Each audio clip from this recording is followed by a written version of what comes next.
I wish good things to you who's watching this. I am Alexey and we're starting day 5 of round 3 of the 2025 Carcassonne Champions League a bit earlier than planned.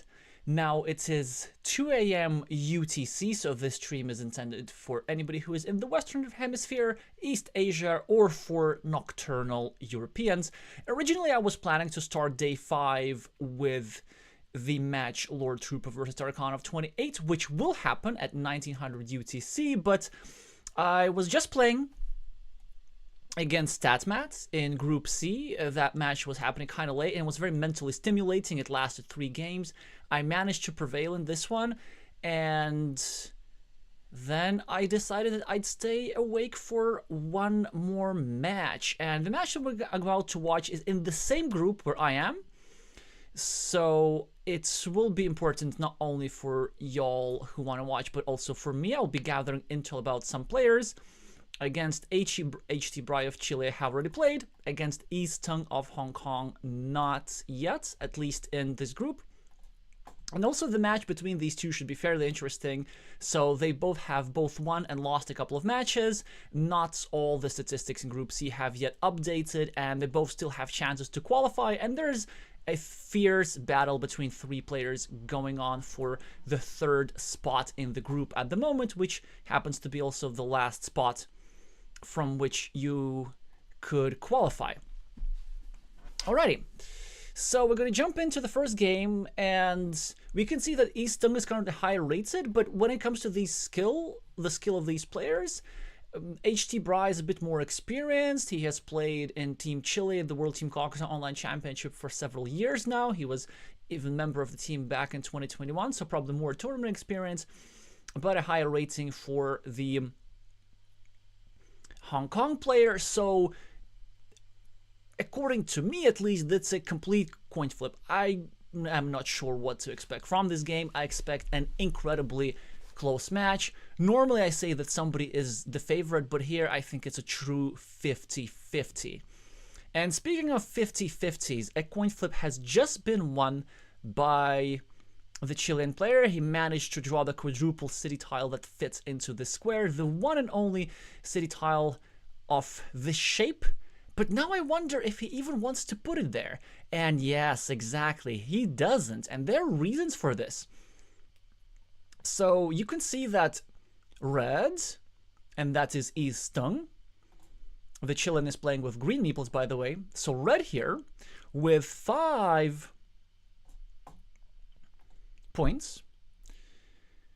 And then on this side we have green with 2 points. And you might think that you want to, unify the 2-point city with a 5-point city, but that would be short-term thinking. In the long term, it is much better to do what Brian did. He kept the square unfilled, and this will be unfilled forever because there's no tile that fits here anymore.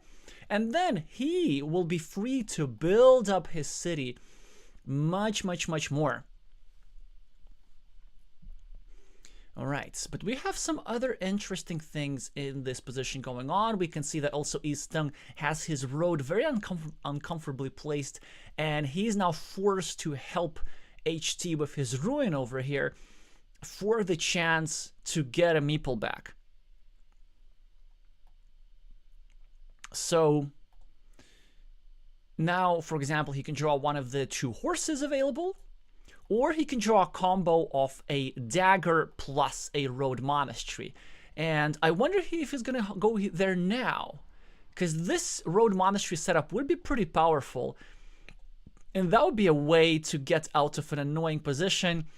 Now we also see a bit of a mistake made by HT Bry. I believe he was attacking this city over here, right? And there's still 2 horses that fit over here. So just in case y'all don't see, because the color green, I like that green is illegal at the World Championship. I wish it were illegal on Board Game Arena as well, but it isn't. So we're gonna have to deal with this. So you see there's a green meeple and a green meeple here, right? And the red meeple here. And basically these 2 meeples are trying to abuse this red meeple over here by taking away a city from him. Yes, exactly, Elias. HT Bry blocked his own city. And there's now still, there are 3 tiles that fit over here, but since green made this move that restricts his own city, I'm kind of start thinking that maybe he does not have high hopes about completing it, but I wonder why. There's still a 75% chance to draw this tile, and now he will probably be forced to defend the critical square that he himself creates it. Well, there are now 3 tiles that fit here, but I wonder why he just didn't cover up this square a little bit earlier. So with the city cap, instead of starting a new city, he could have just gone over here, and that's it. I think there are a couple of reasons for this. He probably didn't want to expose this road to danger. Not that it was a real danger, but what happened. This city's still alive, but red still has the chance to get something over here, a city cap, and attack it and equalize it. And I wonder if yellow will want to do this.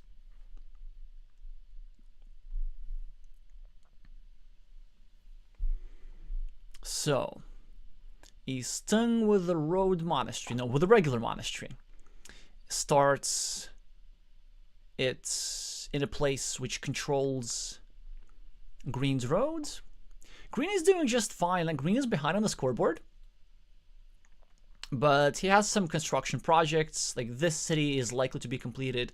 This city, not that likely anymore, probably just over 50%, like 55-ish. So he's around a 60% favorite to draw both tiles that fit into this square, 3 tiles here, 2 tiles here. And then we also need to account for the chances of this here square getting blocked or restricted or something happening to it. Great tile for HT. Now actually it's not obvious where he wants to place it. I guess you want to go over here, yeah, exactly, and drop a 9-point farmer and get a 6-point city and get a meeple back and then start pushing pressure on this square. But one wonderful thing that this move does is that it pre-builds a 6-point road which goes through the city over here and which only green can benefit from. So even if this square gets blocked somehow, if HT gets his key tiles, of which there's still, well, enough remaining, then he will not only be overrunning this city, but he will also be getting this 6-point road with 1 click of a mouse. So very important tile over here. Now, since this square is vulnerable after easttung took 4 points here, then maybe green is considering going over here, indirectly covering it up. This is exactly what happens, hoping for one of the many, well, by many I mean 3 Doritos that fit into the square. There's also 1 splitter available and various combos of cow plus city cap. Although ideally you don't really want to be putting the cow here, because even though from green's perspective you have a 75% chance of drawing the tile that fits into the square, these 75% might never come to fruition. You know, 25% of the time you lose these 2 meeples for 1 point, and if that were to happen, well, first of all, it will be quite hard to win the game, but let's say if you still are trying to win the game despite that, then you definitely don't want your opponent to have a larger ruin which he can continue. So this is also one other meeple to cover up this city as soon as possible. And this is not the tile with which he can do that, and he actually doesn't really have any good moves at all. So what could we do? Yeah, actually, that's really interesting. Maybe going here? Is that bad? No, that would be bad, because that would be creating a counter field. Maybe just going over here, adding a point to a ruin, exposing a city cap. But then what's... yeah, maybe something like this. So there's some logic behind this. So first of all, we're just getting a point. It is simple as this. And then with the right tile, we might actually be able to put a cow here, maybe cover up the square, which would make the field hard to invade. But easttung in the meantime draws monasteries and monasteries and monasteries. And this should look pretty good for the player from Hong Kong, even if green completes this city, just because these monasteries will end up scoring so many points. But 4 points on the scoreboard arrive for the Chilean. Much needed 4 points, now 4 points behind. This field can easily be invaded through a curve, but then it also means that this field can expand.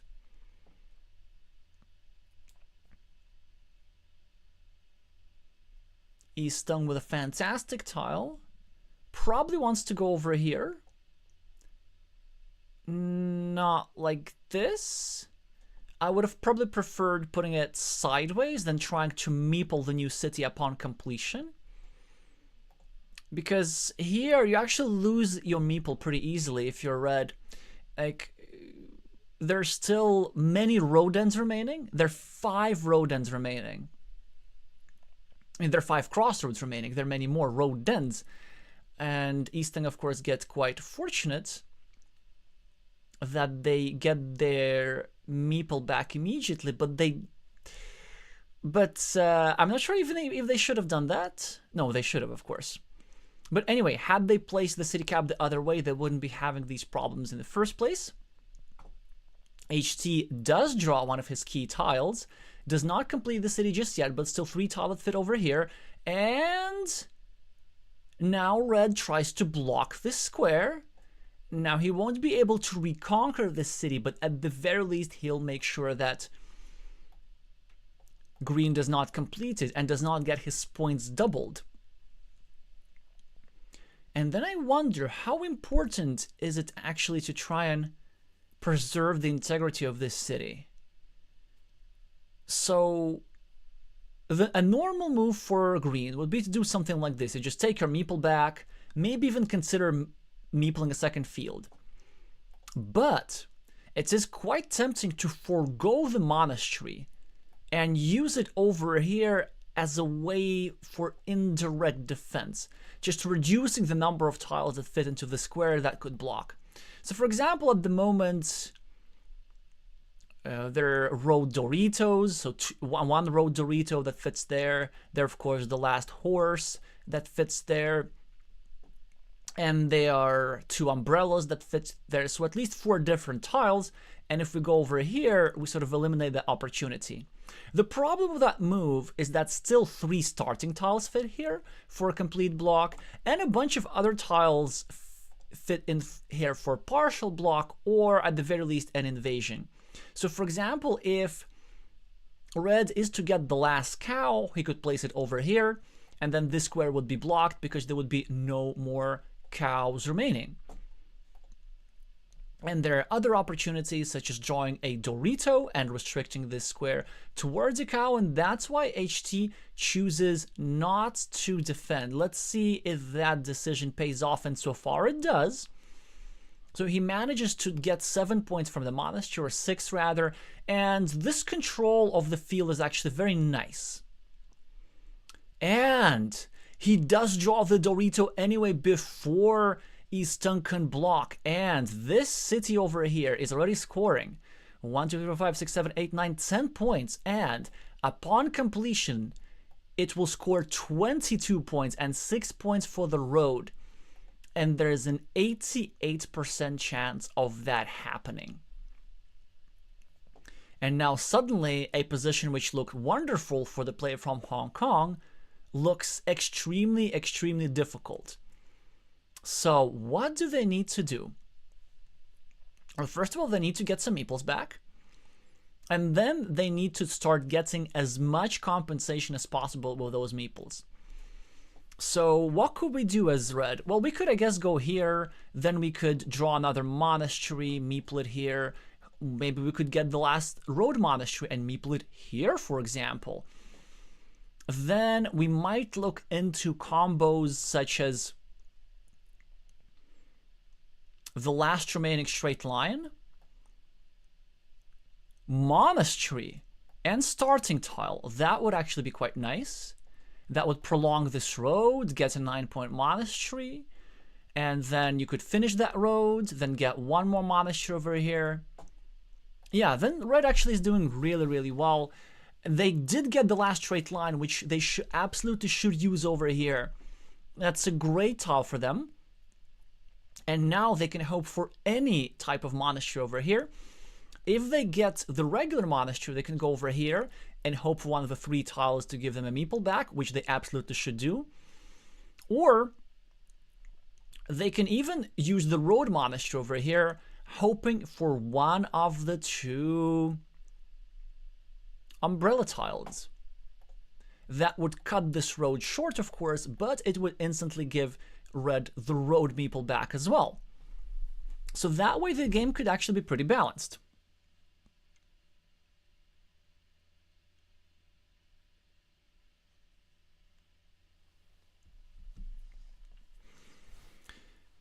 HT now gets a road tile, I guess. There are really not that many options available with it. So probably want to go over here and just continue the road. This would also be a safe way to continue the road, because you know that red cannot place a tile here to attack, because then red would be restricting his own monasteries.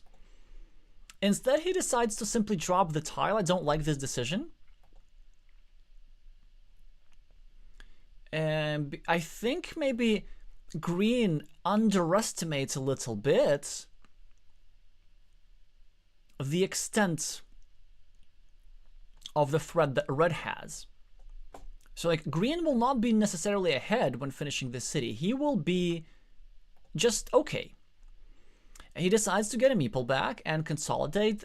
This was not the only option available. He could have also gone over here, taken 2 points and prolonged his city ruin indirectly, because now we see that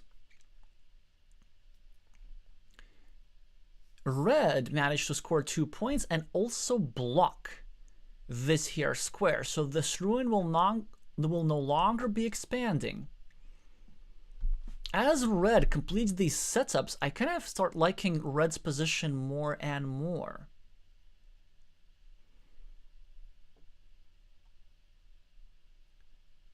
Now, from red's perspective, there is, I guess, one issue that should be alarming, and this is the safety of the meeple. So he has lots of setups, but they're all set up for the same tile. So there are 2 monasteries available in the deck, but he needs them here, here, and here. So he needs them actually in 3 spots, which is why as easttung, I think what we should do here, maybe we can recognize that there's still 1 vanilla city cap remaining. And how about we try a different setup over here, hoping for a vanilla city cap here, a monastery over here, and this. But instead he chooses a move which actually also makes a lot of sense, the direct meeple recovery, because this square was actually quite sensitive, it could have been blocked, and then he can still use the monastery spot over here and over here, and now that he has 2 meeples and there are only 9 tiles remaining in the deck, he doesn't actually have to fill the square. So HT should really score here, probably wants to do exactly that, gets 4 points for the city cap, 3 points for the field. Now easttung probably wants to go over here and start attacking that field.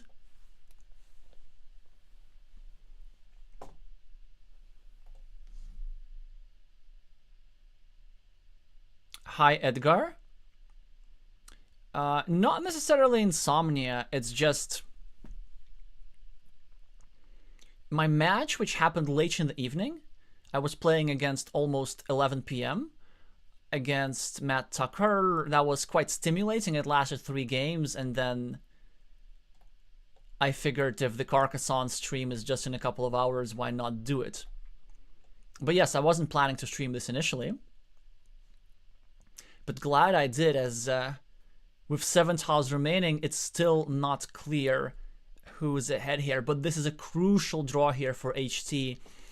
Of course, now he'll be super happy to go over here, get this monastery for 8 points, and also make sure that he gets a meeple back at the same time as easttung gets a meeple back, because it will be in the red player's interest to actually place one of the 2 starting tiles remaining over here, because he would be adding more points to his road, 4 points to his road, and just 1 point to green's monastery. And one of the reasons why green should do that is because there's still a road monastery, which easttung had, by the way. So now instead, they will probably be looking at a move like this. I think that's a bit inefficient. As easttung, it's a bit too chickeny if you ask me. They should have first meepled the monastery. And then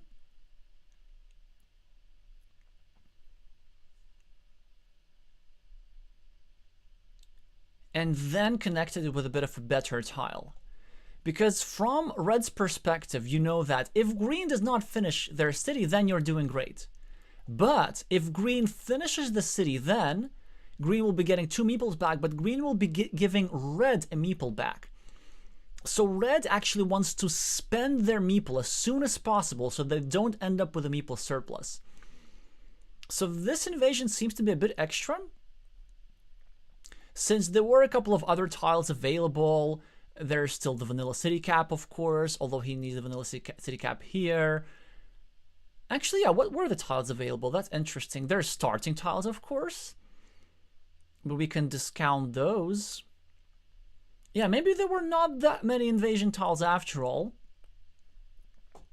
But the thing what this invasion does, it only gets 8 points to easttung, right? So 2 points for the road, and then 6 points for equalizing a 3-point field with a 9-point field. So then if you go over here and then manage to finish this monastery, well, these are the same 8 points. Except that you also still have the chance of going over here. HT decided to drop a farmer himself, which is all good, but the issue with that is that he won't be able to score a 6-point road. So that's a bit sad. I mean, a 9-point field is still better than a 6-point road, but if he doesn't draw the invasion tile or gets blocked, that could spell trouble for the player with the green meeples. 18 seconds only on HT's clock, so maybe time pressure has affected his decision. But then also, like, if he doesn't do that, there are really not many options that he can have. And 1, 2, 3, 4, 5, 6, 7, 8. There's still 1 curve remaining here. And there might be something else. Oh yeah, of course, there's 1 vanilla city cap tile. And then if easttung draws the vanilla city cap tile and goes over here, then suddenly this field becomes 12 points, so even more worth fighting for. I didn't quite count the points necessarily, but I assume that the players have. And a move like this indicates that green believes that it is enough for him either to complete the city or to complete the field invasion in order to win. And easttung could have dropped a farmer here, by the way. That would have been a really strong move, I think. The reason why I think it would have been a strong move, not that he had to do that or anything, is because, let's say if HT gets a curve, then with this farmer over here, you're immediately preparing to get a starting tile and reconnect again. So this pre-farming pattern might be useful in case your opponent gets an immediate curve.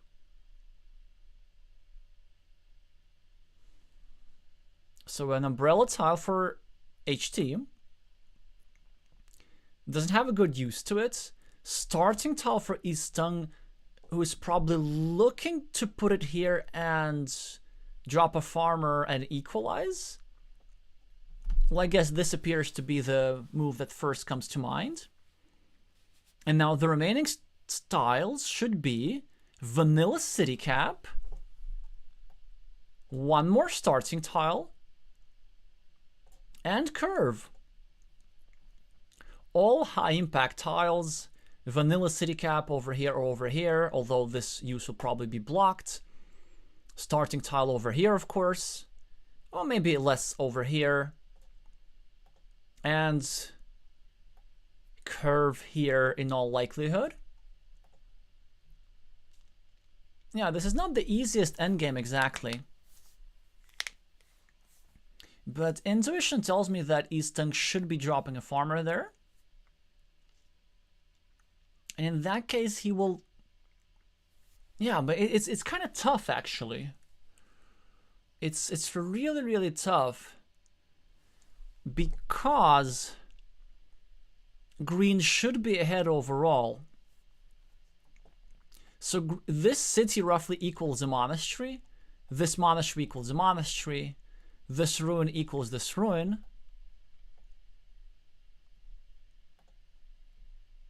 Yeah, and he does go for it. HT gets the city cap, which surely is going to win him the game. He's not going to take the 6-point road, but he will take 3 extra field points because this city is part of this field. The fact that he's thinking should be insulting for the player from Hong Kong. So I hope there's no emergency, that his connection is all right.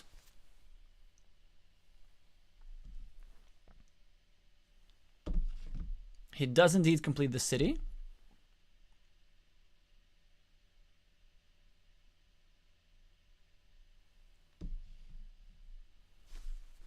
And it will be quite a big point difference in what really was a close game.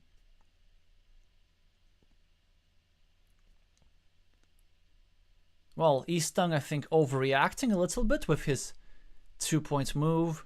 Could have gone over here for 6 points. So this doesn't matter, of course. Maybe it was a misclick. Maybe he forgot that this was actually the last tile.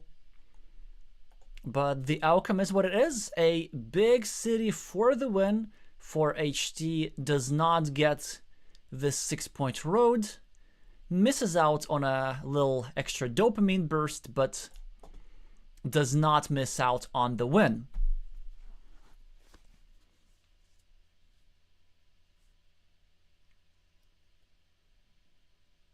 And the point difference is over 20 points. So even without the completion of the city, blue was quite a bit ahead. Or green, rather. For some reason, when I misspeak, there are always patterns. I tend to say blue instead of green, and I tend to say red instead of yellow.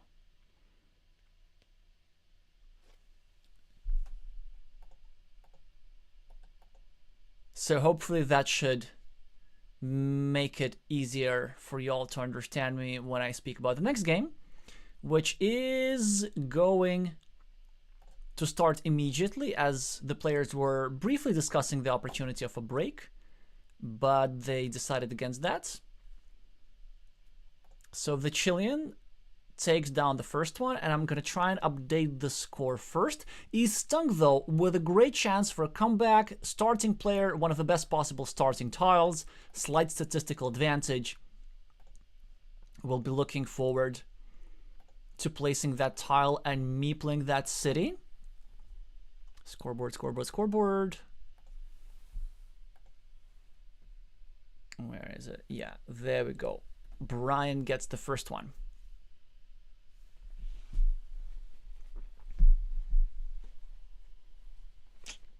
Oops. Ah. Yeah, where should be good.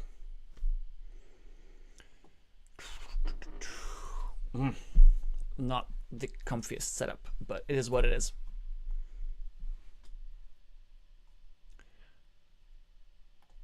So the game has started with rather standard moves. City, invasion, road. Players just try to meeple what they can.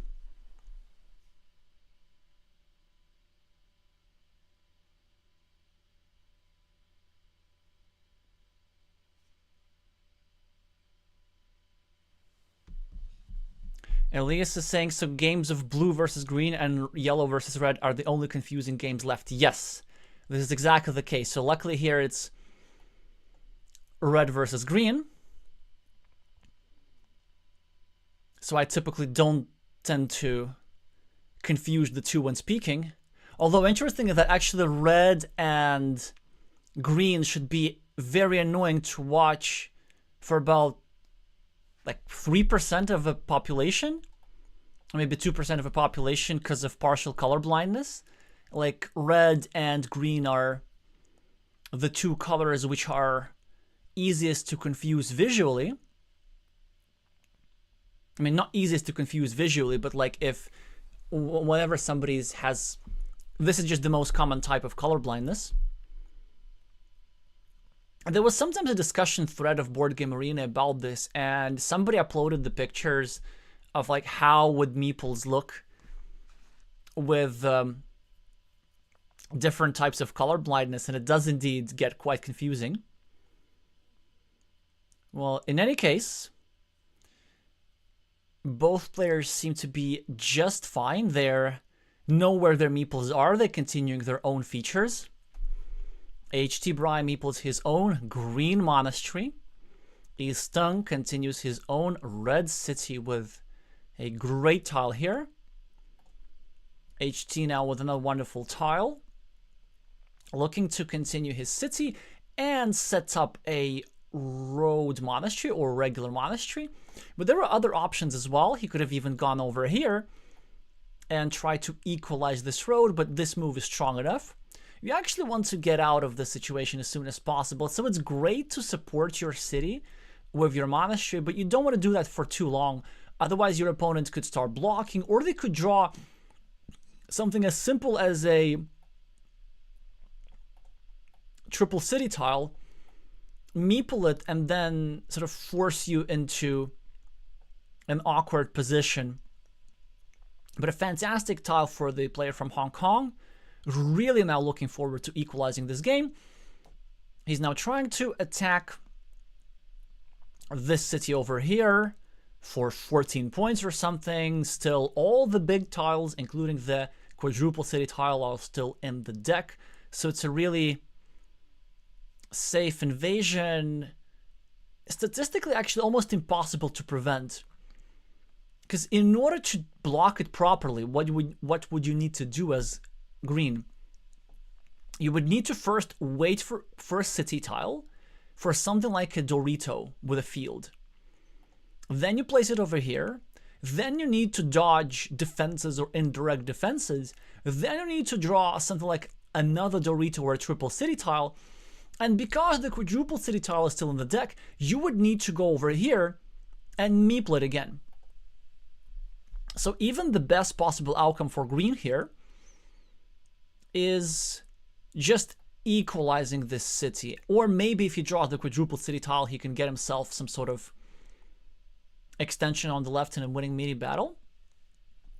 That's why very often when your opponent does something like this, the best strategy is just to take the L and ignore it. But if you do get a tile like this, which of course was not very likely, then you should be very happy and do exactly as Brian just did. Now green is having a serious threat of equalizing that city. Or if green draws the quadruple city tile, he could block it. So the correct move for easttung is probably just going over here, adding a point to his road and reducing the option to fit into this square. He's probably calculating which way it is better to turn. It's not necessarily an obvious decision. Should probably turn it like this with the road side up, because it leaves fewer tiles that can fit here that would actually restrict or block this square. The downside of this move is that it can give away a couple of points. So if you turn this road upwards and your opponent gets a horse tile, they get to score 2 extra points in addition to the block.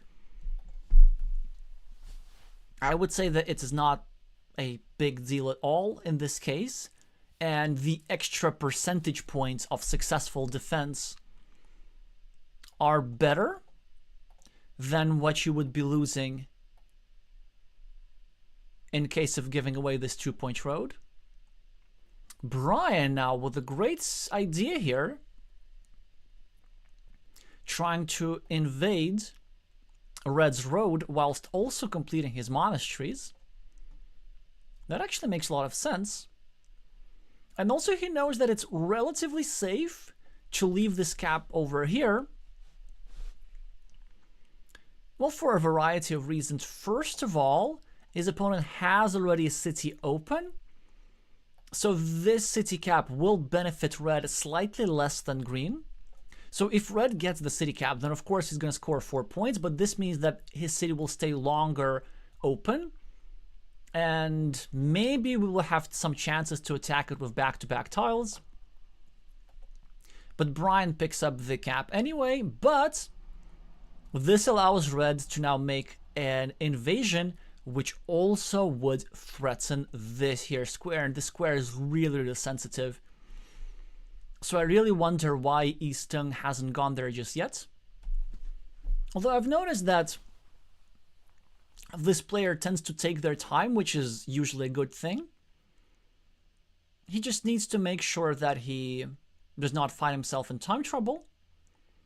Luckily, in this format, players have a time bank, which is getting replenished all the time. So you do get 45 seconds extra each turn. Of course, your time bank is capped at 3 minutes. And now we see that the situation for Green in this square is not the easiest, because he does not get a defense tile. And you really don't want to go over here, because this would leave only 2 tiles that fit into this square. So what I think you do want to do is, okay, you could go over here, score 2 points. This would also set up some more scoring moves that would open an attacking platform against this city. And generally, this would indirectly make the city a bit less safe. But another move which I really, really like is going over here for 1 point and then trying to set up a big long road if you can. Instead, he just goes for scoring, which makes all the sense in the world. easttung with a straight line, cannot block here, obviously. Probably looking forward to continue his monastery. HT gets a splitter tile, which is a fantastic tile in order to equalize. So the move is, of course, to go here and play some meeple, because you can't really take chances with your opponent drawing a quadruple city tile.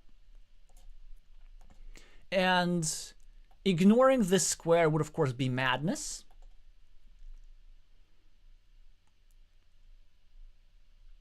And that's why he goes ahead and makes the disciplined move. So we can see that pretty much one of the worst case scenarios happened for easttung. It could have been worse, but even in that case, he actually is still ahead in this mini battle over here. And Red now managed to get a fantastic tile and score 8 points for a monastery, and there's still 9 curves available for him to get a meeple back easily. Brian decides to start blocking. But now easttung can safely finish his city, can he not? Yeah, so you can actually go over here, continue his city, and make it harder for Green to block the square. The one move that he should avoid is going over here with the city side to the right, because then he would be quite often losing 2 meeples there. But I don't think he can afford to completely ignore that square. We probably want to go over here, which would break our city a little bit, but it would leave us decent chances to complete it.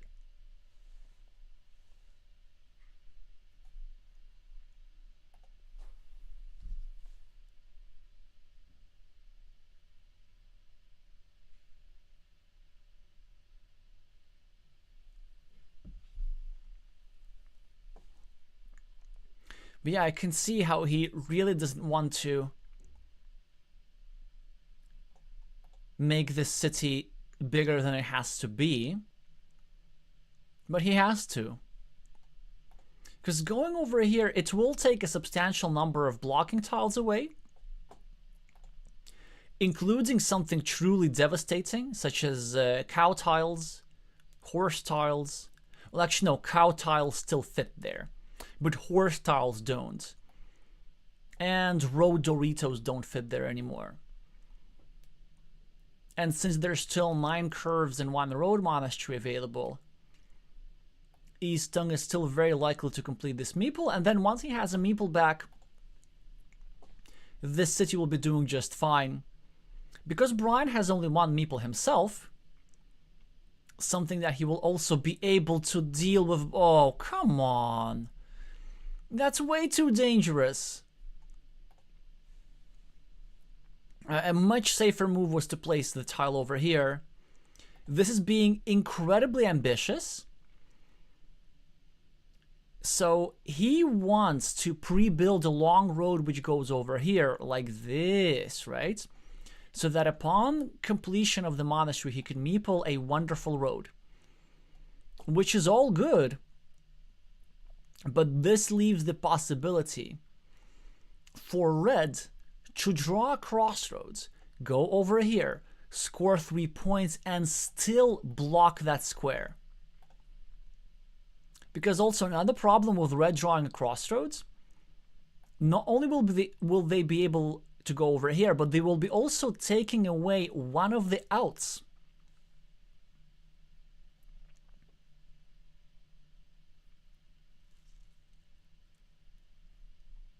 For this square. Red decides to get himself a meeple back, while Brian now with a great tile, and now he has to go over here and score 3 points. We cannot afford to be doing this extravagant stuff like this. He would be setting up a lovely curve, but I wonder if he's going to be dropping a farm instead. No, he won't. Greed is good in this case. You really want to get those extra points, and a fantastic tile for easttung, getting 4 points and protecting the square. Still 9 curves available. Brian gets a straight line, and he will probably be the first one to take a crack at that field. This would entail adding a monastery points to easttung, but I mean, what you gonna do? This will still be an 8-point move, an absolutely worthy decision, and it has some positive consequences. For example, it breaks a monastery spot, so it takes away some productive tiles from your opponent. But this field is so good that it is absolutely worth sacrificing a point there. There are some alternative moves available, so maybe Brian is thinking going over here. No, instead he goes for the farmer. Was probably debating where exactly to place this tile. Easttung now with a variety of options, actually. Probably first and foremost you want to take care of this 4-point road on the left. That's great prioritization, because we're not in a rush to get this meeple back. And there are still 8 tiles that fit into this square. This is over a 99% chance of meeple recovery. So this guy will be fine. But there's another road that's quite important, where having a coin flip for this curve. So here's what's going to happen.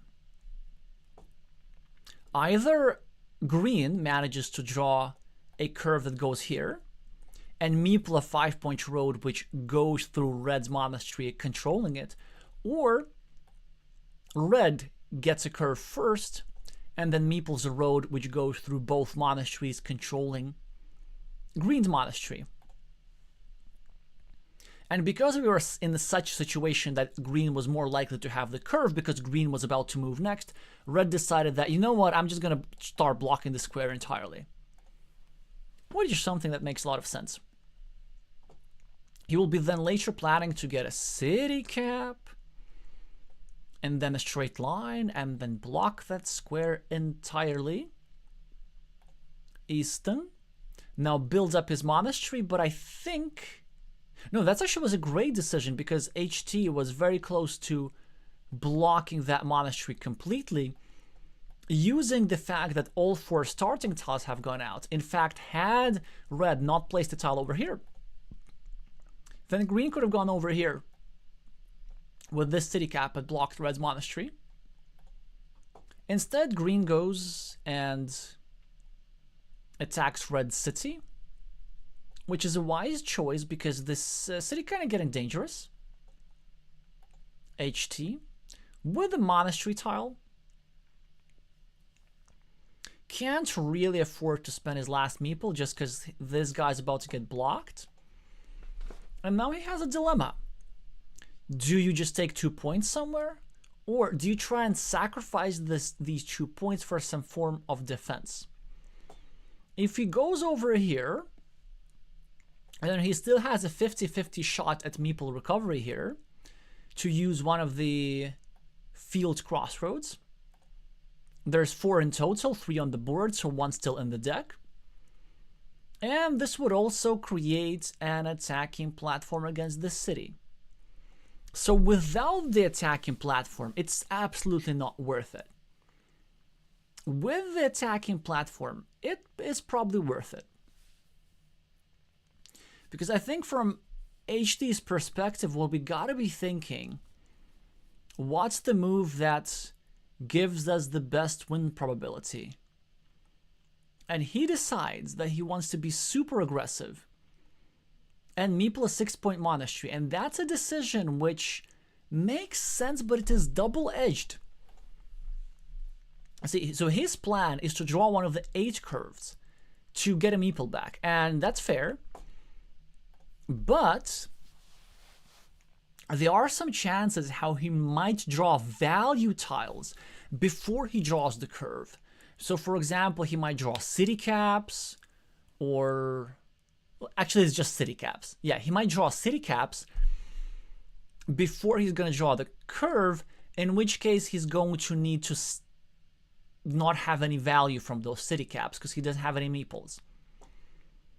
But he decides that he scores more with this meeple than he's expected to score with city caps before the recovery of these meeples. And also we can see the problem with this position. HT now has a couple of difficult decisions. Well, he chooses to start blocking red's monastery, which actually is a great decision, because red had so many curves for meeple recovery. The only issue that I take is with the placement. It was better to place this tile over here. It is a symmetrical situation, but this tile happens to indirectly protect the square. For example, if easttung goes over here with a Dorito, well, obviously now Brian has a Dorito, but imagine if the same tile is drawn by red next turn. He could go over here, and then this will make the city much harder to attack because this square is restricted.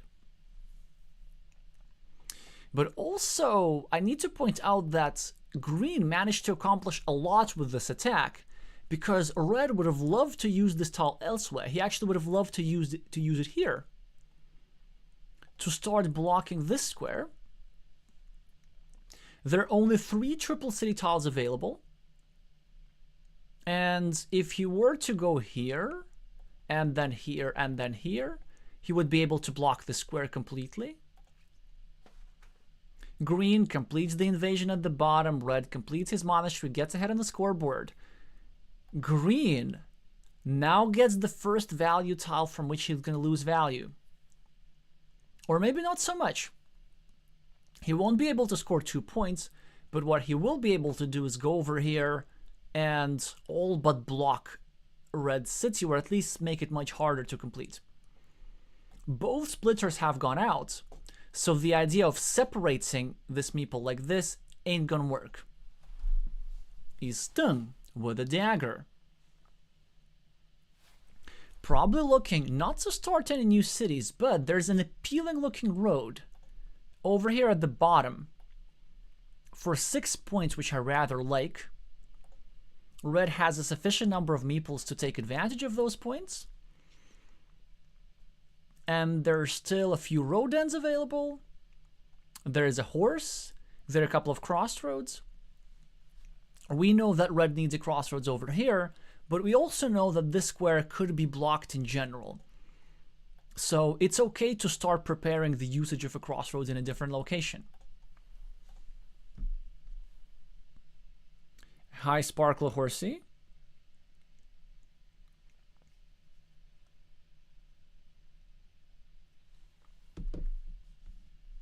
I'm going to ask you all something that I should have asked like at the start of the stream. How is the sound? There's small differences in my setup to the usual.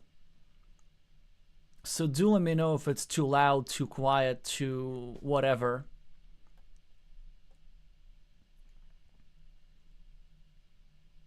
Red really thinks a long time what to do with this dagger, and let me start thinking about alternative moves. He might be thinking about protecting his monastery, which is totally not worth it, but another move which I really like is going here and just trying to finish an 8-point city. And this is exactly what he does. Ooh, this is fancier. So he goes for the farmer, trying to take advantage of the fact that Brian does not have meeples in hand. This guy can invade through here or through here. And now Brian has a difficult decision. Do we just go over here simply to deny your opponent this city? Or do you do what you were going to do, which is to finish a shared city and get a meeple back? And the meeple back is Brian's choice, which means that this city is still up for grabs. There are still 2 vanilla city caps to score 8 points here.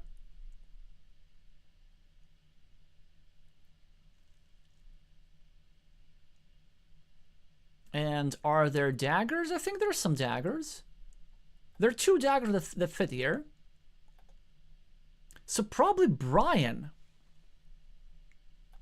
just might go here. And this is exactly what he does. It's absolutely worth the investment of the last meeple, because there are still some tiles that allow the completion of the city.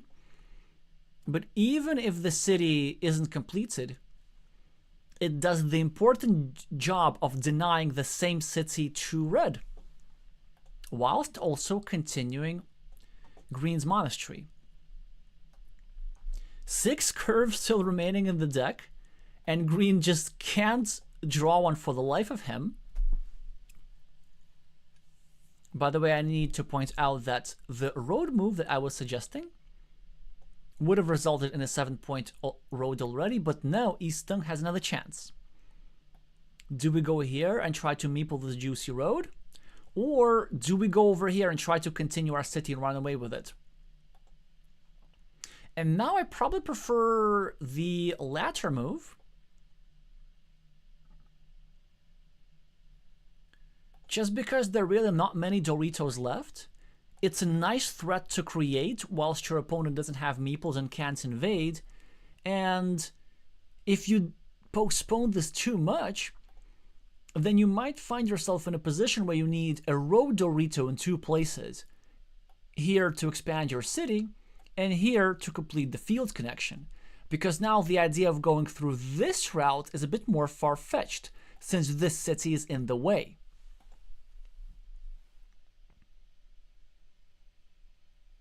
Okay, thank you for resolving my paranoia about sound. Good to know that everything is in order. Brian has a regular monastery and not many options.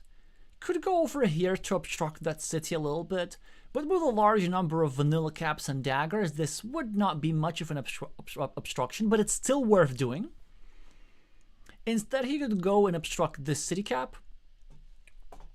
But he also makes a smart move and chooses to obstruct a road. It is nobody's road, but it could be meepled by red with a crossroad tile, So he just denies red's 4 points. And also, this spot would have been so much more likely to be used by red rather than green, because green already needs the crossroads plus city tile over here for his city. Red with a Dorito tile, a difficult decision. Do you invade or do you keep threatening with your city? And as much as I love the shield on the Dorito tile, this happens to be the last Dorito tile, so we kind of have to place it over here. The idea of connecting through the other side is way too far-fetched. But there's some other options. How about we go over here and block red's monastery? That's actually quite lovely. And we're also putting pressure on this square. And we're still giving ourselves the option of 2 vanilla city tiles that fit there. And then also it becomes much easier to connect through here because green will want to finish his city, in which case with any road tile we can connect over here.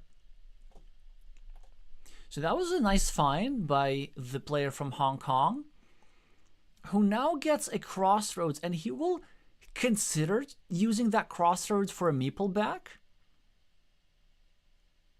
But then with 15 tiles remaining, do you really need your meeple back that bad? Well, I guess it won't hurt. Brian with a scoring tile, looking to either get 4 points straight away, or maybe 6 points for the road. Probably I would prefer direct points over here. We're kind of running short on crossroads, and it looks like green will be needing meeples in other places soon enough. There is only 1 crossroads remaining, and green needs it to complete his city over here. Or actually, there's some other options available. Oh, no, there aren't. Sadly, there are no cows and no road Doritos available. Which means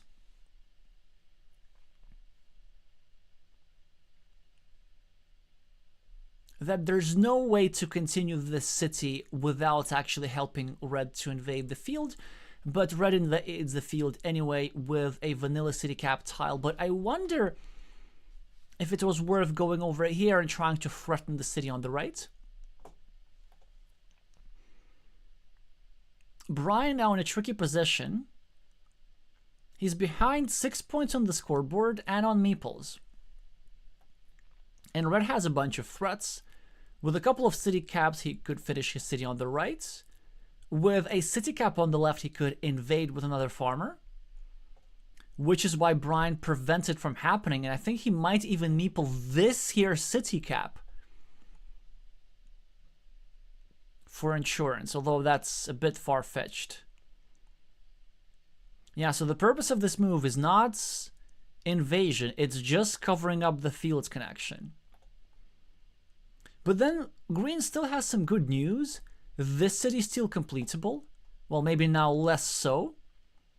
After easttung gets the crossroad tile and scores 4 points. Brian with a splitter tile and still not a good square to use it. Like, I'm not going to even suggest a move. I'm just going to see what green does, because I just don't know. So this is a really good tile, and not to be able to use it productively must be annoying for sure. But what must not be annoying is having 2 monasteries for 16 points. So let me see now. On the board, 8, 8, and 4. So 20 points for Brian. And 3 plus 5 minus 1 in the mini battle. 7 for easttung. So actually,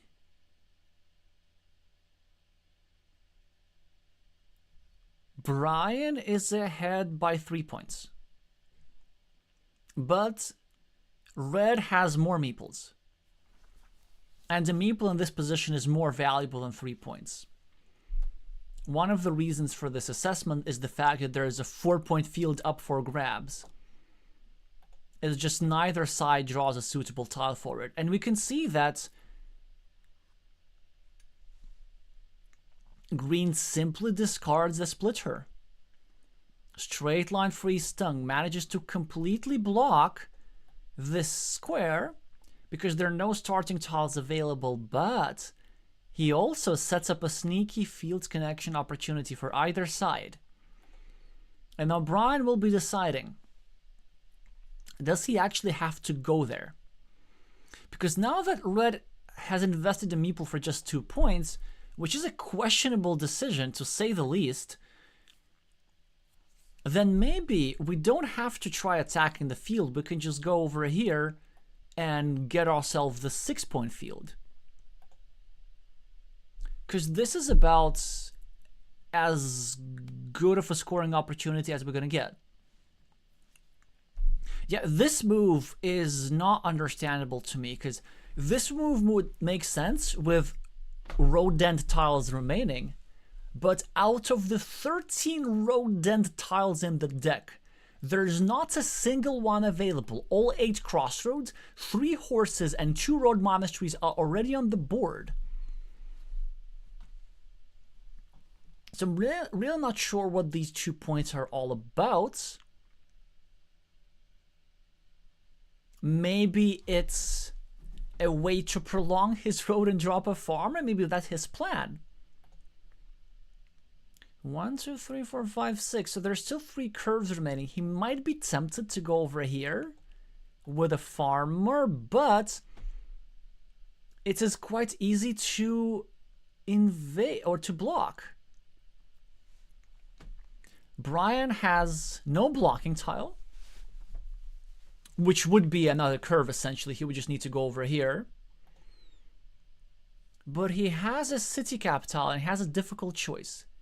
He could just roll the dice, take 4 points, try to run away with the scoreboard, and then decide what he can do after red invades over here. Or he could do this, which doesn't seem to be really worth doing. That's interesting. Because it's just easy to place an indirect defense, no? I was thinking of like dropping a farmer there, for example. No, that would be bad. That would be really, really bad. Well, doesn't matter. Because this invasion will be blocked. Brian, of course, will go over here. Block this farmer and block the road, incidentally. So I guess it's a great outcome for green, except for the fact that green could have scored 4 more points. But green decided that this invasion is so critical that he actually doesn't need to score anymore. Still, I don't think it's over for the player from Hong Kong. Because there's still a chance. And the chance is this. We get ourselves a tile that goes over here and try and invade through a curve. Or maybe we get to go over here and drop a farmer. But then we need to hope that our opponent does not get a curve.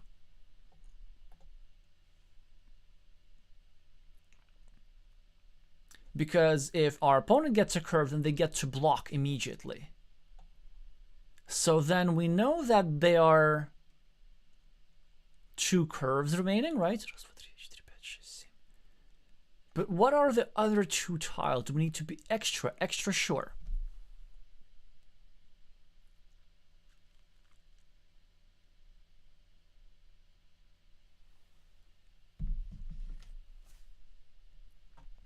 Oh, Elias was suggesting a ninja farmer for this guy. Yeah, that would have been great. You go over here and it's super hard to block. So actually that spot, which red is going to use right now, and at the moment just red basically is mustering courage, but really he's trying to calculate whether he could go over here, and if there exists a single sequence out of the possible 24 sequences of moves from now where he doesn't get blocked.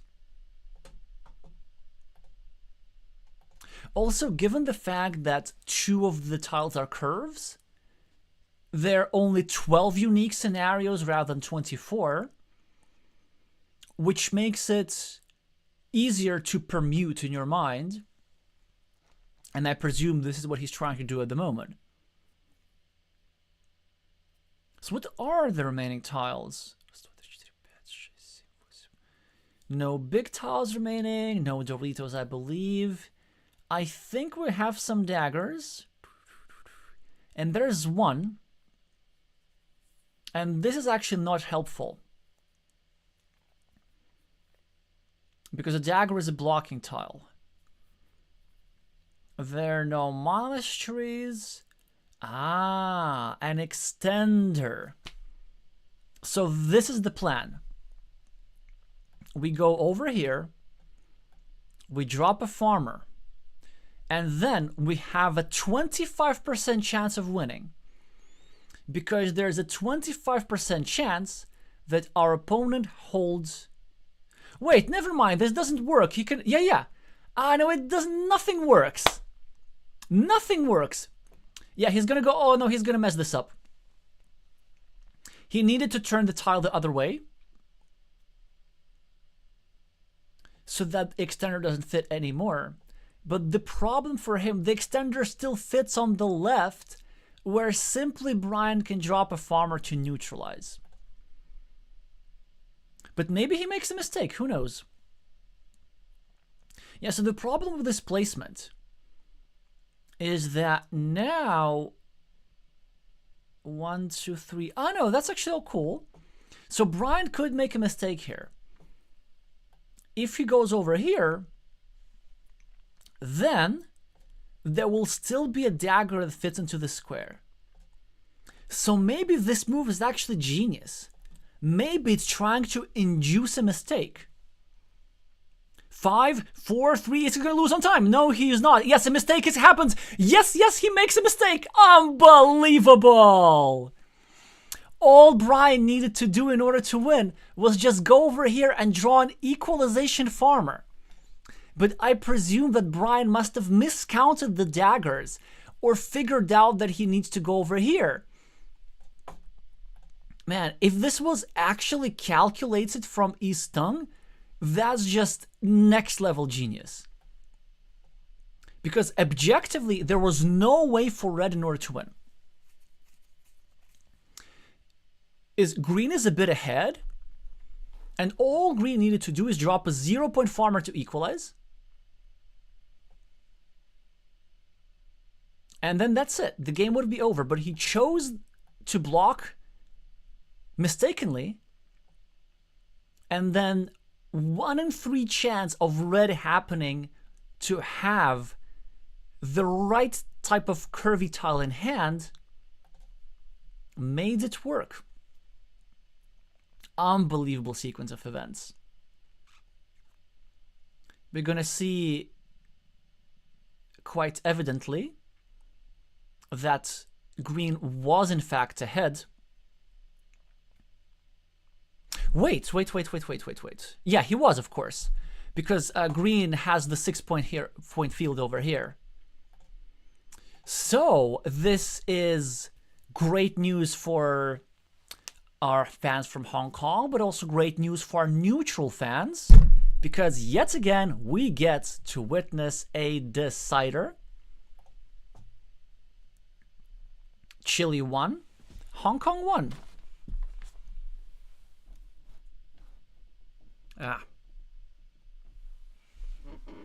Wait. Yeah.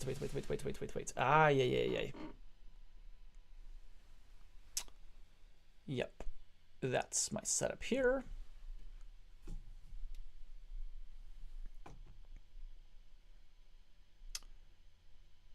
Oh yeah, I need to update the score.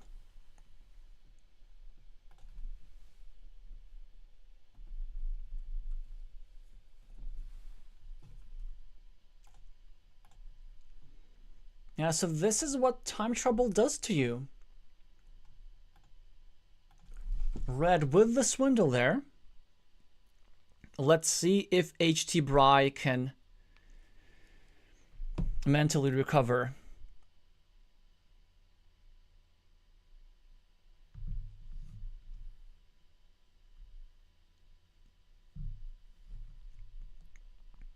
Well, one thing that he has going for him is a starting player advantage.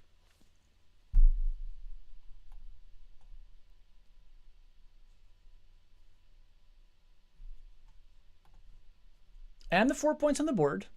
And the first monastery, which controls the city of Easttung, which has 2 shields.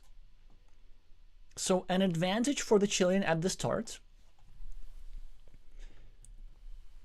But the play with the red meeples has shown that he can overcome advantages like this.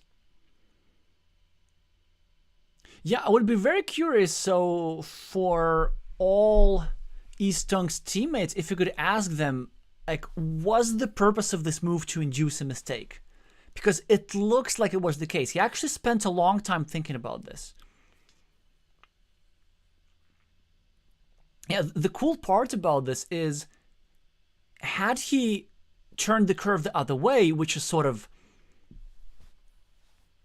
like the objective move that doesn't allow any blocks from the top, then Brian would have more likely to found the correct move, which was to drop the counter farmer. So by providing more options for his opponent, easttung induced a mistake. That's what it is. Oh, I love seeing stuff like this. And in the meantime, it's quite a quiet position. Red starts a city at the bottom, controlling Green's road. Green develops his own city here. Red completes the road, gets a meeple back. Players exchange quick points, so the fireworks are still ahead. Now, Brian with a triangle needs to find the best move here, which is to go here. And meeple the triangle, make sure that he can try and invade Red City, because Red City is getting a little bit too dangerous, and the best thing that Red can do is just try to run away with the city, whilst also scoring himself an extra point.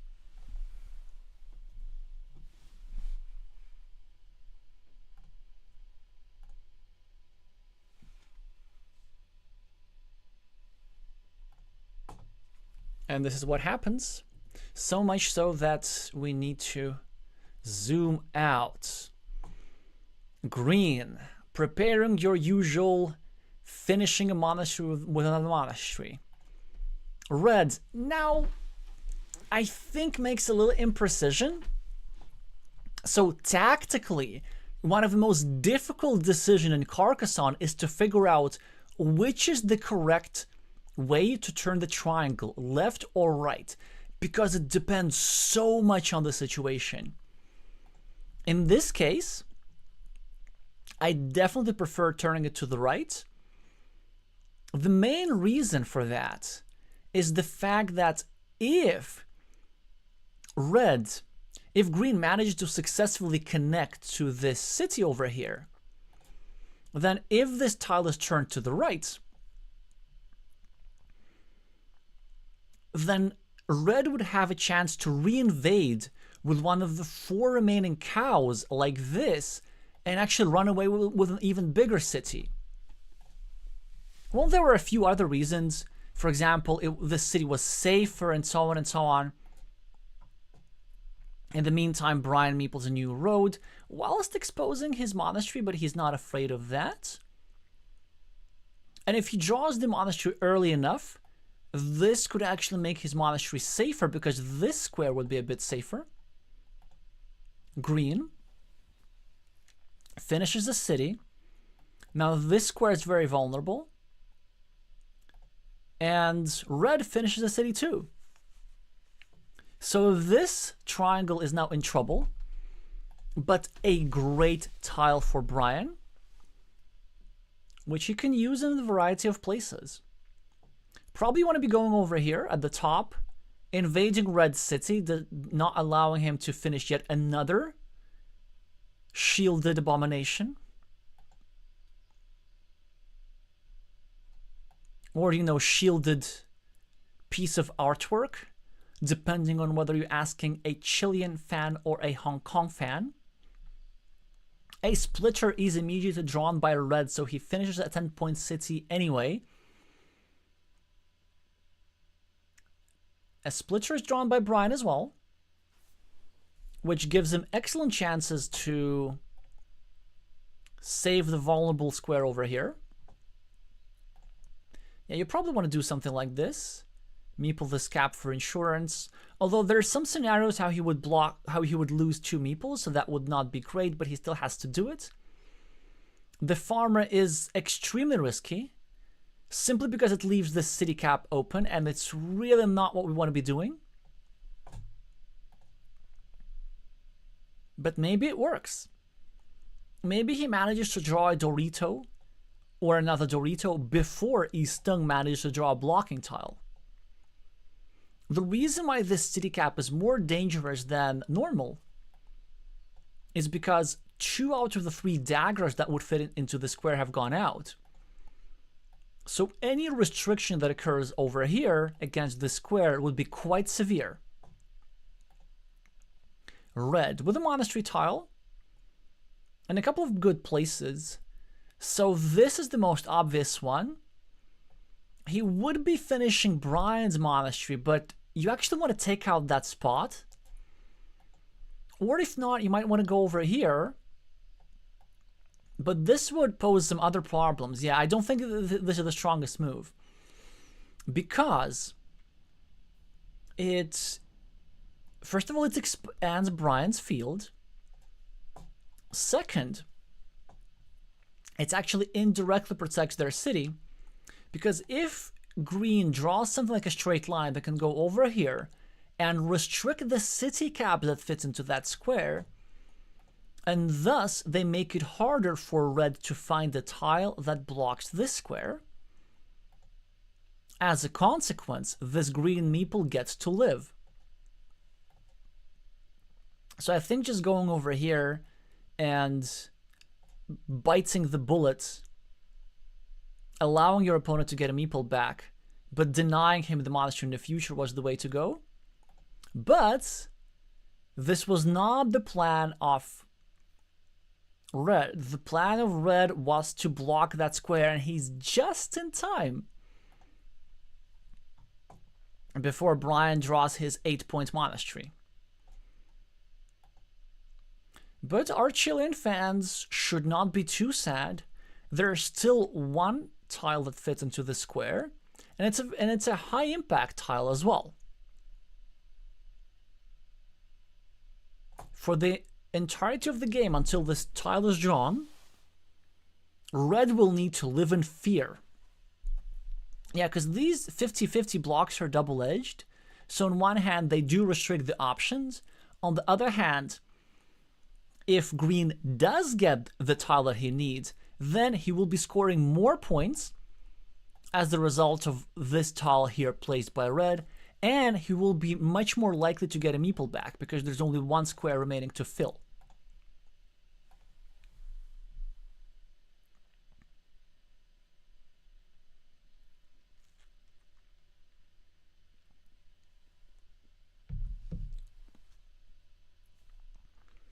But green managed to find a really, really strong move. I'm really impressed with this find. And the main idea, of course, is that it still does restrict the city cap. It equalizes the monastery of red. And now it kind of forces red to equalize green's city, which is great news for green, because his precariously placed meeple has been saved. Either both of these meeples get blocked or none of them get blocked. In either case, it is a wash. Brian with a curve, probably looking to build up his side of the monasteries. No particular scoring moves available. Since he's a bit behind, I would actually be tempted by building up the bottom square rather than the top square. And that's because he would be creating an attacking platform for either side to try and get a city cap here and eat up this city using one of the horse tiles. Or you know what? Brian can actually just use this tile himself. Yep. He will now be trying to draw a 2-tile sequence that fits into this square. So this probably forces easttung to equalize. Getting himself over here, meepling this city and so on.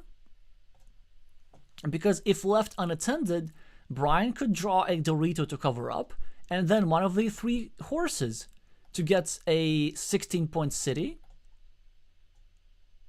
Or, you know, a 14-point city or something. And a 3-point road. And even though red managed to equalize, this is actually great news for green. Because first of all, red was forced to leave an empty city cap, which will now be promptly picked up by green over here for 4 points. But second, red was not able to use the splitter tile to develop his bottommost field over here, which is where he would have liked to use it. Brian, of course, does take advantage of his points, and the next order of business will be to try and draw something like this and go over here. Start restricting red's field, maybe draw a Dorito, place it here, just so that all fields are not unified. Red draws himself a city tile, which is good news. Probably could go over here, continue his idea from earlier, trying to block that square, making sure that if red gets the new monastery, that the monastery is not as impactful, because even though green will be able to meeple it. Oh, did I just do that? Did I just say red instead of green?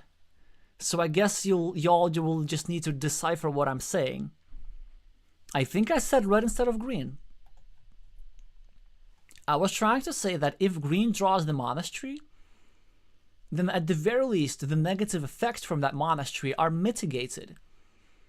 Because green will place over here, he will place the monastery for 8 points, and he will finish his monastery and all that stuff, but at the very least, he will not be able to complete the new monastery and get a second meeple back. So that's actually a smart move for the future, so you see what the worst case scenario is, and you're trying to brace for impact.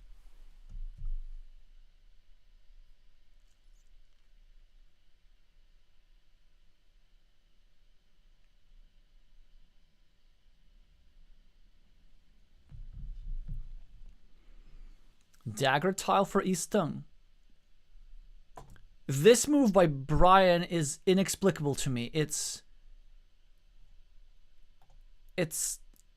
unfortunately, it is extremely misguided. Maybe he was just looking for a city cap, for a sort of safe way to dump a city cap. But first of all, it's not a safe way because there's still a tile that fits here. So you just dumped a city cap in your opponent's field. Wait, was that red or was that green? That was green, right? Wait, okay, I need to zoom in. I can't believe this. Am I hallucinating? No, this is green, right? This is green outline. HT Bright places a tile. So maybe the Chilean is feeling cooperative. Maybe he feels guilty for winning the first game and he decides that helping out his opponent is a bit more interesting. So here are several ways how this city cap helped out red. First of all, city cap in his field, a chance to score 7 points. Second, more green squares for developing the field. Third, a chance to draw a curve plus straight line to get this already existing city in the field, which will bring it from 6 to 9 points. I do happen to know the reason why this move was made. This move was made to start blocking this square because green is afraid of a tile sequence that goes here to unify all the fields. So I can understand green's concern, it's just not the way to address it. In the meantime, red just gets himself some nice city caps at the top. Red is already ahead. So really difficult situation here for green with his blocked monastery meeple, and it seems to me that he will really just need to draw this tile over here as soon as possible if he wants to survive this. Some more city caps for the player from Hong Kong. He has scored 8 points with the last 3 tiles. Brian with a monastery, probably looking over here to finish both monasteries and then meeple a monastery himself. But then I wonder if we can afford to be doing that now.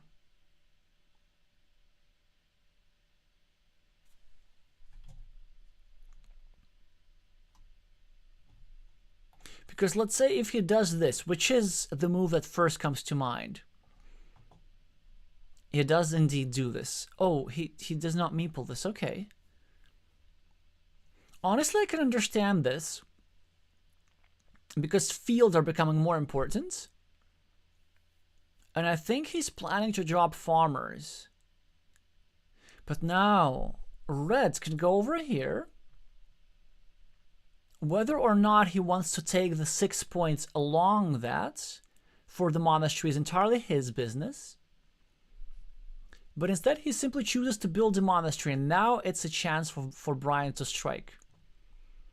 So we probably want to go here, take advantage of this farming platform, try connect here to connect here. And this would give us a 15-point field at the very least. And then the geometry of that field is actually quite favorable. We probably don't even need to drop any extra farmers, and we just try to hold it. So a farmer was drawn by Brian. He does not have many meeples, but neither does easttung. But what he does have is a scoring tile and 3 more points. And it seems to me that a strategic idea for the player from Hong Kong here could be just trying to outrun Brian's field. So basically allowing him to go here, to unify everything, to have the 15 points, but maybe just finish the monastery and get himself a lead on the scoreboard sufficient enough to withstand the field. Brian with a scoring tile. Probably looking to get 3 points here for a variety of reasons. Oh wait, that's not Brian. Brian took 4 points. Now red. Yeah, red now has a tricky choice because as green, I would go overhead here and just score 3 points. As red, I'm not so sure. If we place this tile in this square which is the best point scoring opportunity available on the board, it does create this crazy option for either of the side to draw a city cap, go over here, and bet on the quadruple city and try to overrun a city with a majority of 3 versus 2 meeples for 22 points. And this is why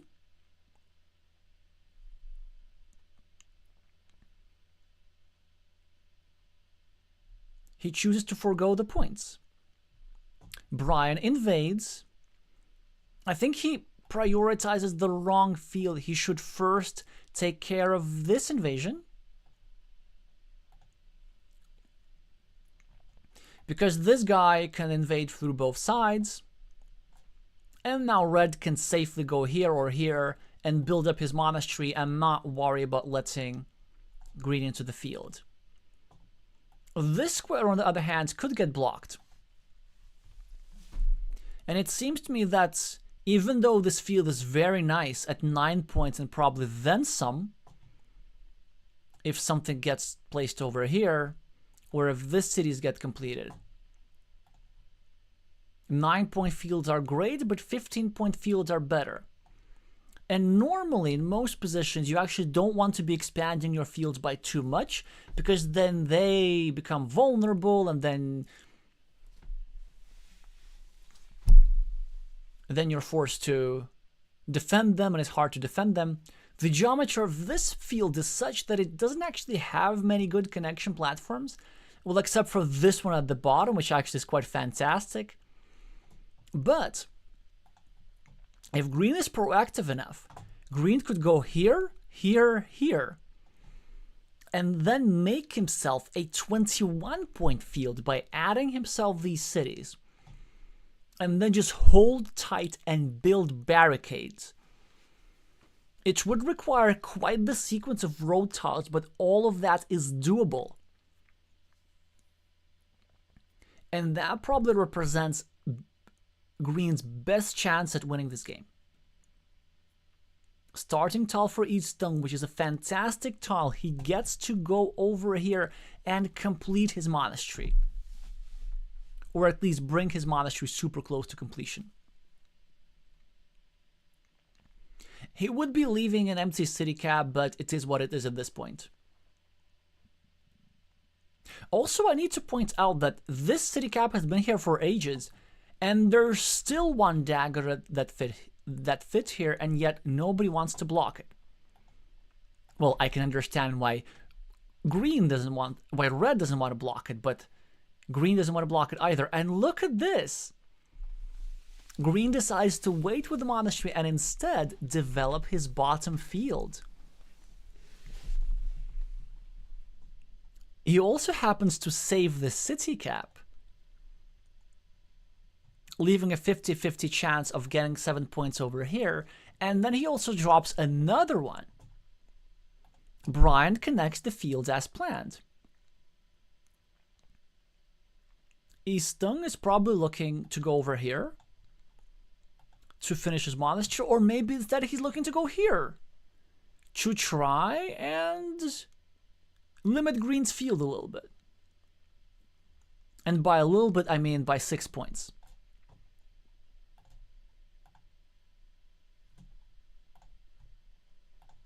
Because red already has a bit of a farm at the bottom, it is conceivable that red could sacrifice all the fields and simply try to develop his little field, which combined with the scoreboard difference could put him slightly over the edge, especially if green fails to expand his field from 15 points to 21.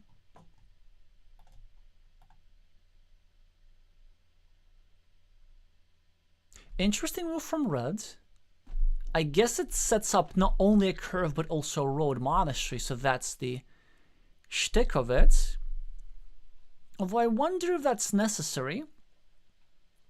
If he does in fact draw a road monastery, then he would be in a good position anyway, even if he doesn't complete his monastery.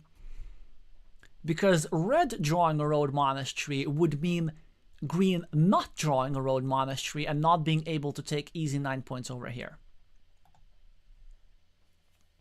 Brian with a scoring tile, looking to just take 2 points somewhere. Probably here. Want to take out a monastery spot, perhaps.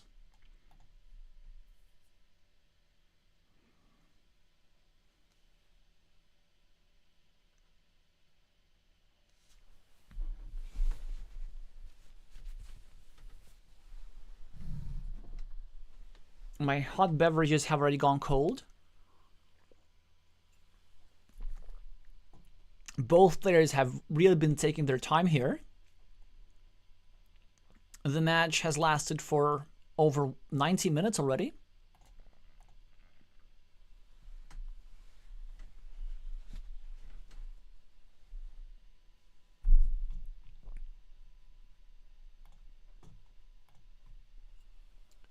So the city cap has been drawn. So green successfully gifted red 7 points. This does not mean that he doesn't have chances. Oh, yes, he does. He now takes 3 points himself. And the road monastery is drawn by reds. which is great news for red. Probably going over here, scoring lovely 6 points, and getting himself a meeple back. Should be enough to outlast green's field. Because now I'm starting to think, even if green's field is 21 points, red is going to have a 6-point monastery and maybe even more. And a 9-point field, so that's 15. Plus 10-point lead on the scoreboard, that is 25, which is 4 more than 21. And then overall a better position because he has a city cap in his own field, and he has an opportunity to build this ruin at the bottom. So probably as Brian, our plan is as follows. We, of course, need these 6 points, so we need to expand our field. Before our opponent can invade, by the way, which also is quite an important condition.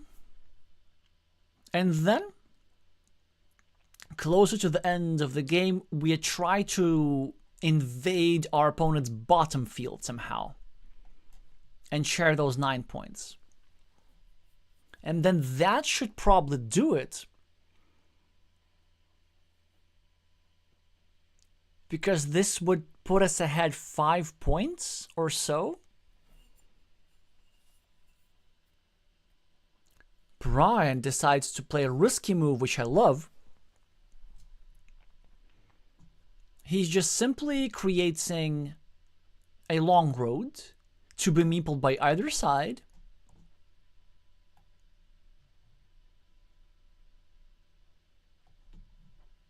And red can't block it, only restrict it.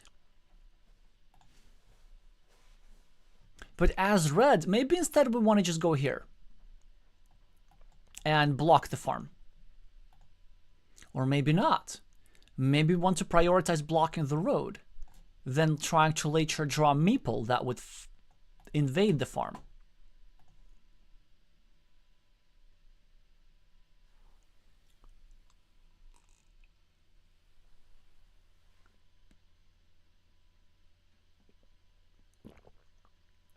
Instead, he tries to go the outrunning route.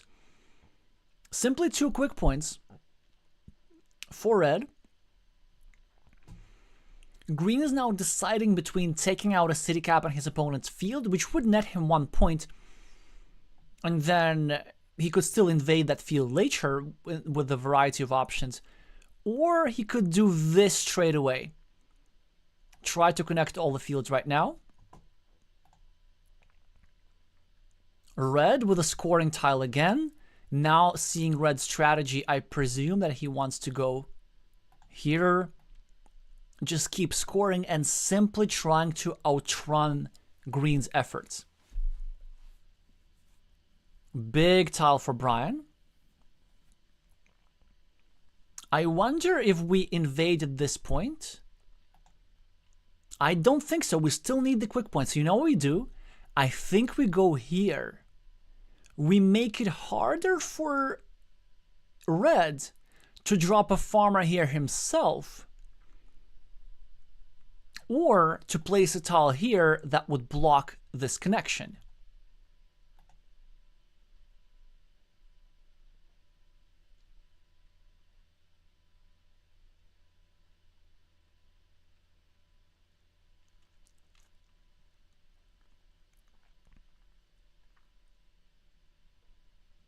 Instead, Brian simply chooses to block a city cap.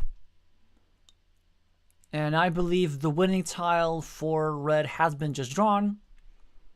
6 points for a road should do it. Was still worth the effort setting that up. The field's connection is now complete, and another crossroads for red just to rub it in. He'll probably use it to go over here, although I'm not sure if he can afford that. Maybe there's some sort of sneaky way how green could unify all the fields and then win them.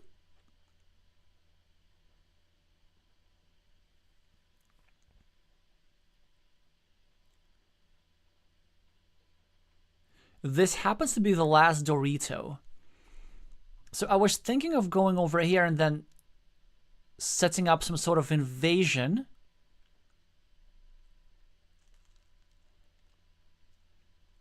Actually, that's still possible. 1, 2, 3, 4, 5, 6, 7. Okay, is there a straight line? 1, 2, 3, 4, 5. So, okay, imagine if red cooperates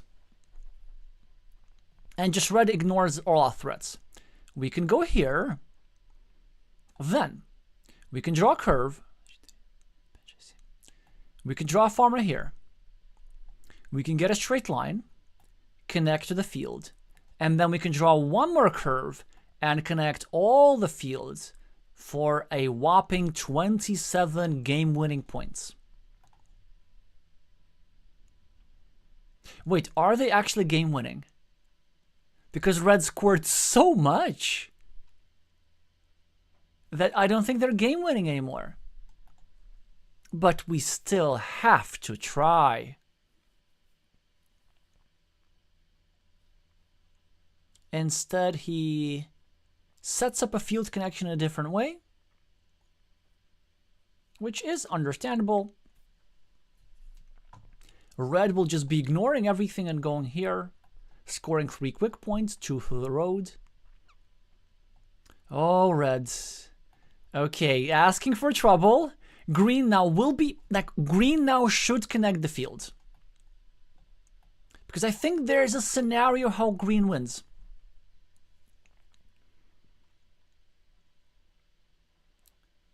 He's connecting the field, scoring 3 points, and then he just needs to find some sort of invasion. Red being unnecessarily cute here. He had the game right in the bag. All he had to do is score. And this does appear to take a slight risk. 1, 2, 3, 4, 5, 6, 7, 8. I didn't miscount. There is a curve remaining. I know it's a counterintuitive move because you would be unifying your big field for which you work so hard with a smaller field of red. But as green, you should realize that your big field is not big enough. It needs to get bigger. Will the Chilean pull the trigger?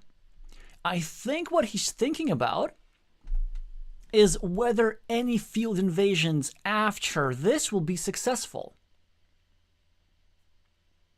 But the answer, I think, is yes. You know what? There is one road Dorito available. No, there isn't, because I didn't zoom out enough. That is sad. So what are the tiles? Yes, he goes for it. It's a counterintuitive move. It's not an easy find. But he decided that it's time to roll the dice. However, it is easttung who gets a curve, and I believe now invasions are not possible. Or are they? Oh, yes, there are.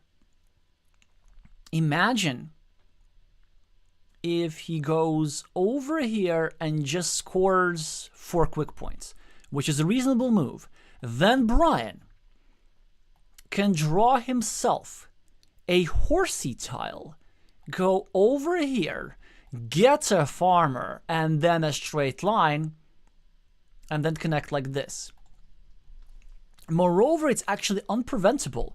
If he chooses to block, well, then there's the same straight line available. But it is even unpreventabler. If he chooses to block like this, then Brian can drop a horsey over here and a straight line like this. So does he have a horse? No, he has a straight line, which means that the idea will not be possible. Of course, a straight line is lovely, just the order of the tiles is wrong. But is there a different field invasion? Because I know that one of the remaining tiles is a horsey. But what's the other one? Is it any dagger by any chance? I don't think it is. So there was, for example, an idea of going over here and dropping a farmer and invading through a dagger, but sadly these daggers are not available. This was the last of its kind. And if we go and and if we hope for the other kind of dagger, which I believe is actually... Wait, it works! Yes, it works! There is the dagger, and this is unblockable, and he will invade the field. Unbelievable! I mean, he'll still lose, but he will invade the field. Easttung, of course, will be scoring his lovely 7 points over here, which should be enough to outrun. Brian still with an excellent find of a field connection for an unblockable 50-50. Gets himself a gigantic field with the help of his Hong Kong opponent.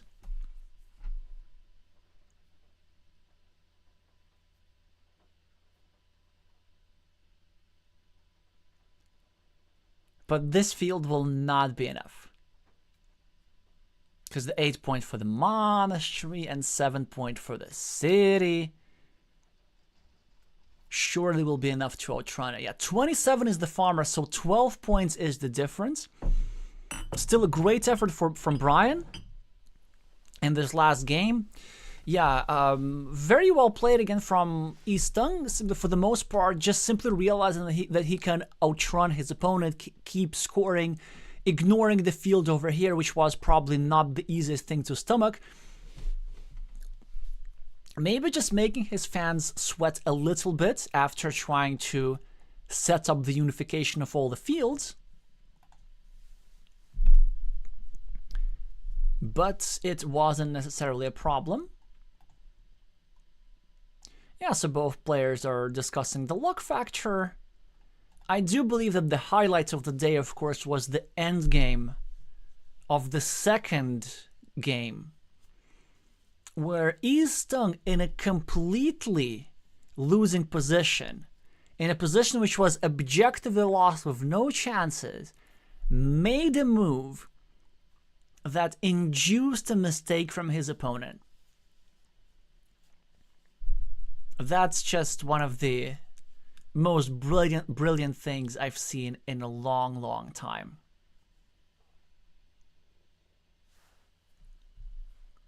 All right, now it's time to catch up with the chat, as both players are exchanging pleasantries.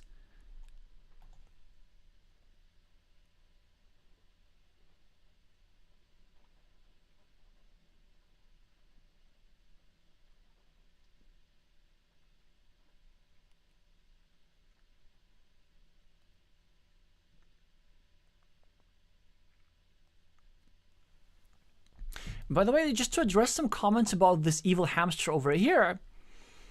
Yeah, so of course, this could be actually the tile that decided the game, because with the road monastery, green would be scoring like 8 extra, maybe another curve to get a road. That would probably be enough to put him over the edge, of course, all with the big field. But then, if green were to draw the monastery, then red would have played differently. Red would not have allowed the unification of the field, or red would have attacked the field on the right, or stuff like this. But I just wanted for us to have a look at this pattern here. Sometimes when there's a monastery, an evil hamster next to it, the fact that this monastery is already pre-blocked can actually benefit the green here, benefit the side that has the meeple on the monastery. And this is for the following scenario.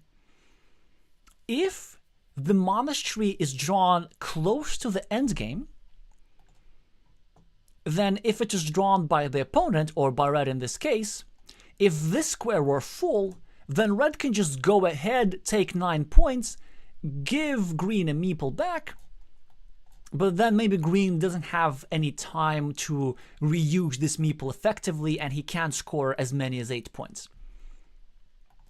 But with this square blocked, this move is not available for red, because these would be only 8 points rather than 9, and these would not be quick points because he would not be getting his meeple back.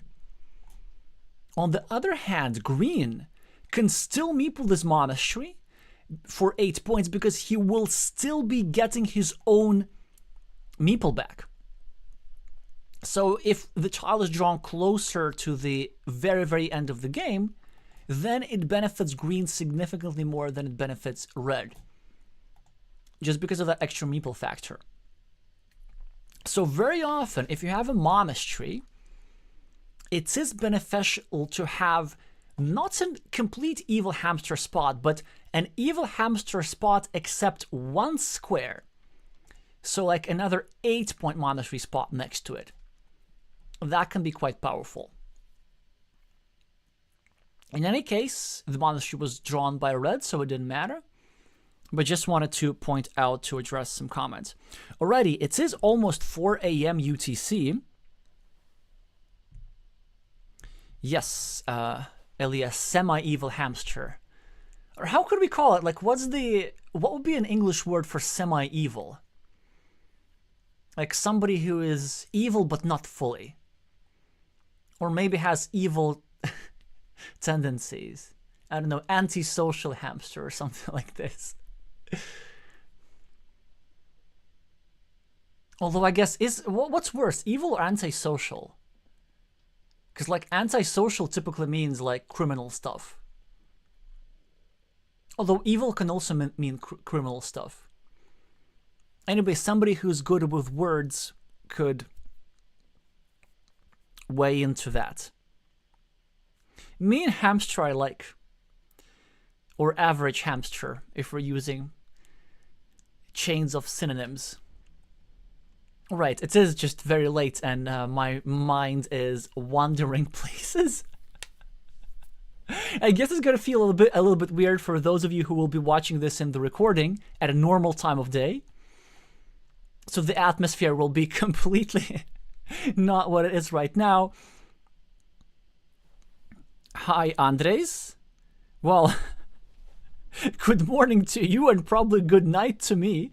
The match has just finished. I just need to update the score. So the player from Hong Kong managed to pull off quite the match comeback. And I need to make a video about this. It was just so beautiful.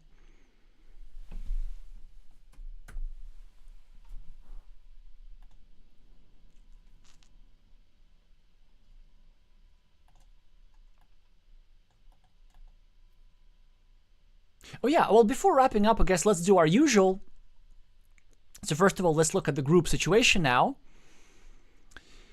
Since Brian lost his third match now, so 1-2, Maestro Koki Yamaguchi, I don't believe they have played yet. And if they have, I have not seen this. I won against Statmat earlier today, so now yours truly will be in the lead of the group with 3 wins and probably guaranteed spots for qualification, although I'm not sure about that. I might still have to have another win to be completely sure. Matt on 2 out of 3. Koki still hasn't played, but Matt will remain in second place because Koki already lost to Matt. easttung now will be moving up with 2 match victories, 4 game victories, 3 losses. Actually temporarily taking third place. Brian now sadly with 3 losses, which means that he will be out of contention. But still, he'll be trying to win his last 2 games for a better tournament score overall. Although I wonder if Brian wins the last 2 games 2-0. So let's say he wins against...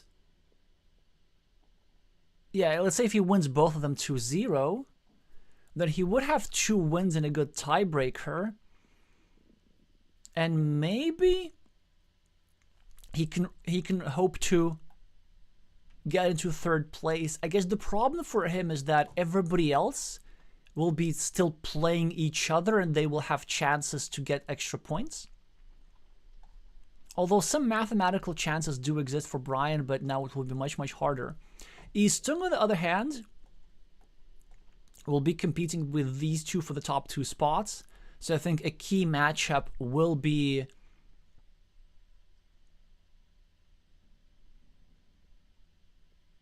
What will be a key matchup?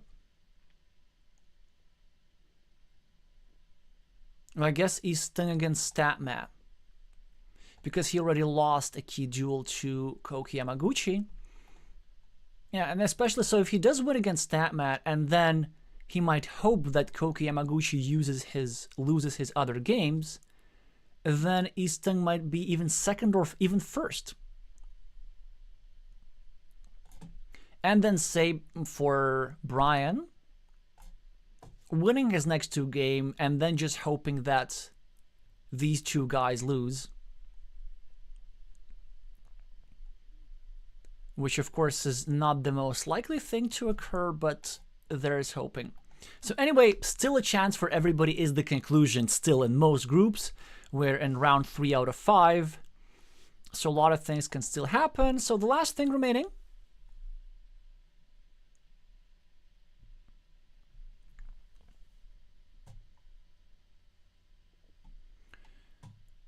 is just to check out plans for the nearest future.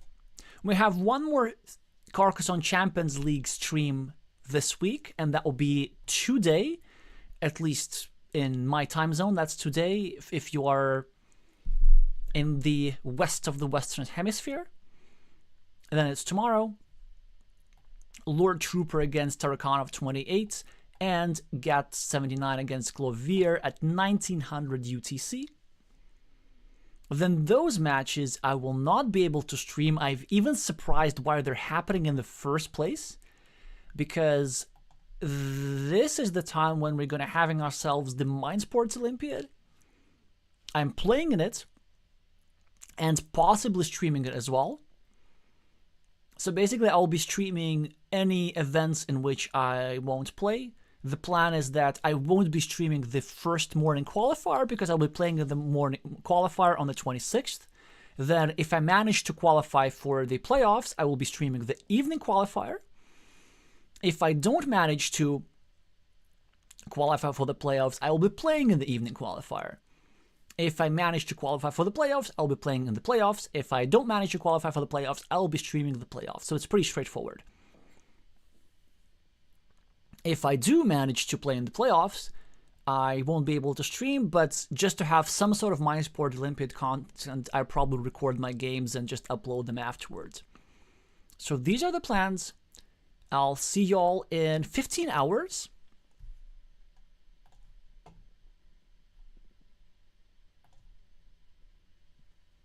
Thank you all so much for watching, and I'm gonna see you soon.